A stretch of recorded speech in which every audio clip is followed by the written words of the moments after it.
أهلاً بيكم في قناة قصص وحكايات. قصصنا فيها حكمة وفيها دفء وبتدخل للقلب على طول. يلا بينا نسمع قصة جديدة. قصة الساعة الرملية.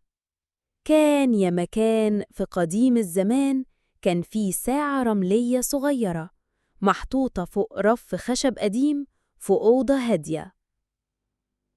الساعة دي ما كانش حد ياخد باله منها، الناس تعدي قدامها وتنسى، محدش بيفكر في الحبات اللي بتنزل فيها حبة حبة، زي ما المية بتنزل من الصنبور نقطة نقطة.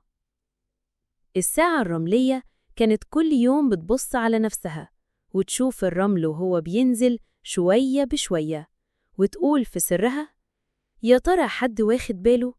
يا ترى حد فاهم إن كل حبة من دول زي ثانية في حياته؟ وكان دايماً يعدي شاب صغير يجي يفتح الأوضة، يبص حواليه بسرعة، ياخد حاجته ويجري. عمره ما وقف لحظة يبص للساعة أو يفكر في الرمل اللي بيجري. لحد ما في يوم الشاب ده كان قاعد زعلان، حاسس إنه مضيع وقته ومش بيعمل حاجة مفيدة.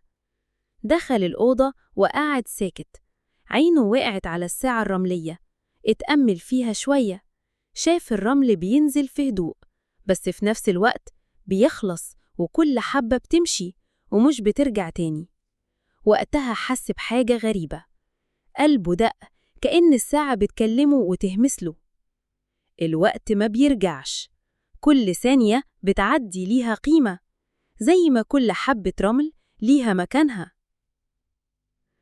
الشاب وقف مسك الساعة الرملية وقال وهو مبتسم: أنا كنت بفكر الوقت كتير، بس اكتشفت دلوقتي إنه قليل قوي لو ما استخدمتوش صح. من اليوم ده قرر يعيش كل لحظة بحب، يشتغل ويتعلم ويساعد الناس ويضحك ويعبر عن نفسه ويحقق أحلامه. الساعة الرملية وقتها حست بفخر كبير، وحست إنها أخيراً قدرت توصل رسالتها، إن كل ثانية في عمرنا زي حبة الرمل، لو راحت مش بترجع، بس لو استغلناها صح بتبقى كنز أغلى من الذهب. وفي كل مرة يفتكر الشاب الساعة يقول في سره: شكراً يا ساعة رملية، انت علمتيني إن عمري أغلى حاجة عندي. الرسالة اللي نخرج بيها من القصة: استثمر وقتك وما تضيعوش على الفاضي، كل ثانية ليها قيمة وكل لحظة ليها معنى. لو عجبتك القصة ما تنساش تدوس لايك وتشترك في القناة وتفعل الجرس عشان يوصلك كل جديد من قصصنا.